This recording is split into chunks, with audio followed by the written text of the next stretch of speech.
Ladies and gentlemen, welcome to Chanel Jasmine, the best novel Chanel for romantic stories. Hai guys, selamat datang di channel Jasmine, channel terbaik untuk menyimak novel-novel romantis. Mohon dukung channel ini dengan subscribe, like dan share video-video yang ada di channel ini. Terima kasih. Perlu diketahui bahwa novel Perintah Kaisar Naga ini adalah novel ongoing, jadi waktu dan jumlah bab yang diupload menyesuaikan dengan update dari penulis novelnya. Selamat menikmati.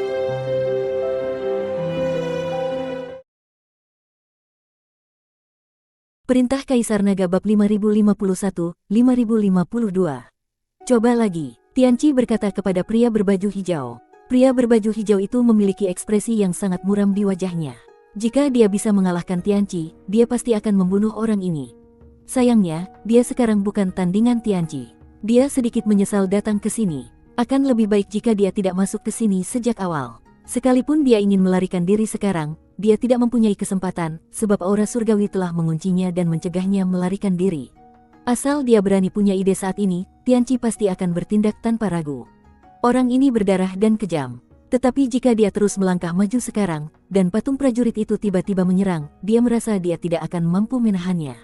Tepat saat dia sedang dalam dilema, Dev berkata dengan keras, "Jika kamu merasa lebih tampan dariku, maka datanglah ke sini." Kedua patung ini tidak akan menyerang pria tampan. "Apa yang kamu tunggu?" Tianqi bertanya dengan dingin kepada pria berbaju hijau. "Tuan Tianqi, tidak bisakah Anda membiarkan orang lain pergi? Saya pernah mencobanya sekali dan terluka parah." Kata lelaki berbaju hijau itu menolak. "Apa? Kalau kamu tidak mencoba, apa kamu ingin aku mencobanya sendiri?" Tianqi berkata sambil menyipitkan matanya, "Kamu bisa." Lelaki berpakaian hijau itu menoleh sekilas dan tahu bahwa ia tidak bisa membiarkan tetua Tong pergi, maka ia memusatkan pandangannya kepada lelaki tua berjubah hitam di belakang wanita berpakaian putih. "Kau bisa membiarkan mereka pergi," kata pria berbaju hijau. "Apa? Kamu takut dengan pavilion Tianyuan, tapi tidakkah kamu takut dengan istana Sura kami?" Mata wanita berjubah putih itu berkilat dengan niat membunuh. Pria berbaju hijau itu menggigil dan terlalu takut untuk berbicara lagi. "Mengapa?" Lelaki berpakaian hijau itu mendesah. Wajahnya memucat, namun menghadapi tekanan, ia hanya bisa menelan ludah dan berjalan menuju platform batu lagi. Setiap kali dia melangkah, dia menatap kedua patung prajurit itu, takut kalau mereka tiba-tiba menyerang. Namun, saat dia melangkah ke platform batu, boom, boom, kedua patung itu tiba-tiba membuka mata mereka dan menebas dengan pedang panjang di tangannya. Brengsek, lelaki berpakaian hijau itu meraung, dengan gila-gilaan mengerahkan seluruh kekuatan spiritualnya untuk melawan. Namun, pertahanannya bagaikan kertas yang menghadapi serangan patung itu dan hancur dalam sekejap. Kruot, darah muncrat keluar, dan lelaki berbaju hijau itu tertebas dan jatuh dengan keras ke tanah. Luka yang mengerikan muncul di dadanya, dan napasnya sangat lemah. Kenapa hanya menyerangku?" Dia meraung dengan marah dan enggan. Semua orang saling berpandangan, semuanya bingung. Mengapa patung itu hanya menyerang pria berbaju hijau tetapi tidak menyerang Dev? Tianqi mengerutkan kening, tatapannya menyapu bolak-balik antara Dev dan patung itu, dan akhirnya berkata dengan dingin, "Sepertinya mekanisme serangan kedua patung ini tidak hanya berdasarkan jenis kelamin atau kekuatan." "Apa itu?" Wanita berjubah putih itu mengerutkan kening. "Mungkin, itu darah." Tianqi menyipitkan matanya dan menatap Dev, mungkin ada sesuatu yang istimewa tentang anak ini. Hati Dev tergerak, tetapi dia tetap tenang di permukaan. Dia mengangkat bahu dan berkata, "Mungkin ini hanya keberuntungan." Tianqi mendengus dingin, jelas tidak mempercayainya. Tetapi sekarang, pria berbaju hijau itu terluka parah, dan tidak ada orang lain yang berani mencobanya dengan mudah. Satu-satunya orang yang bisa mendekati panggung batu adalah Dev. "Pergi dan buka ketiga peti mati itu," Tianqi memerintahkan. Dev meliriknya dan berkata dengan tenang, "Mengapa aku harus mendengarkanmu?" "Tidak mau mendengarkan." Mata Tianqi dipenuhi dengan niat membunuh. "Kalau begitu aku akan membunuhmu sekarang." Mo Qingyun dengan gugup menarik lengan baju Tianqi dan berbisik, "Kakak Tianqi, jangan impulsif." Mo Qingyun takut Tianqi benar-benar akan menyerang Dev. Sekarang dengan Tianqi dan tetua Tong bersama-sama, Dev jelas bukan tandingan mereka. "Aku akan mencoba." Wanita berjubah putih itu menatap Tianqi dengan jijik, lalu berjalan menuju panggung batu. Wanita berjubah putih itu berjalan sangat pelan, dan setiap kali ia melangkah, riak-riak muncul di kehampaan. Ketika dia naik ke panggung batu, kedua patung prajurit itu tidak menyerang.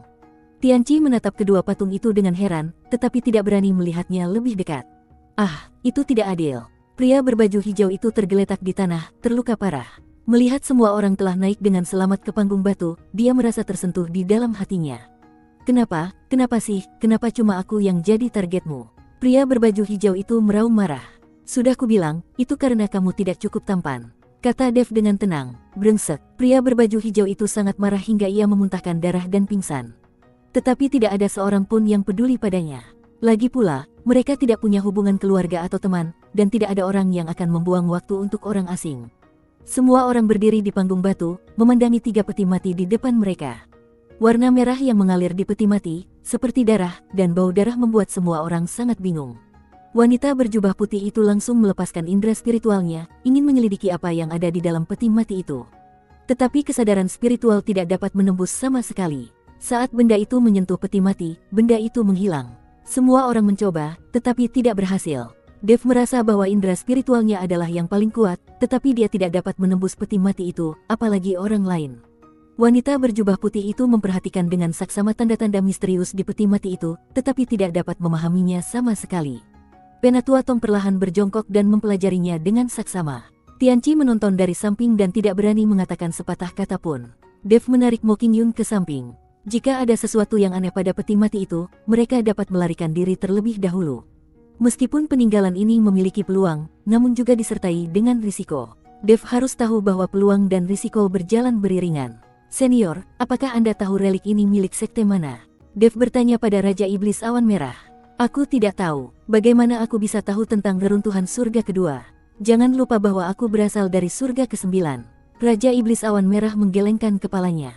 Kamu kan tidak dilahirkan di surga ke-9. Apa salahnya bertanya? Dev memutar matanya. Sial, aku lahir di surga ke-9. Raja Iblis Awan Merah meraung. Dev tidak bisa berkata apa-apa. Orang ini sangat beruntung, dia lahir di surga ke-9. Pada saat ini, Tetua Tong masih mempelajarinya dengan saksama, bahkan beberapa orang dari Istana Sura menyaksikan dengan napas tertahan. Mereka juga tahu bahwa di antara orang-orang ini, hanya Penatua Tong yang memahami seni formasi. Rune pada peti mati ini seharusnya adalah rune formasi. Penatua Tong menggunakan metode yang sama yang dia gunakan untuk membuka pintu batu, tetapi dia mencoba lagi untuk membuka ketiga peti mati. Melihat ini, Dev menarik Mo Qingyun dan berjalan langsung di bawah platform batu. Kalau tabu formasi itu dilanggar dan zombie raksasa yang sudah mati tapi tidak kaku meloncat keluar, itu akan merepotkan. Bersambung.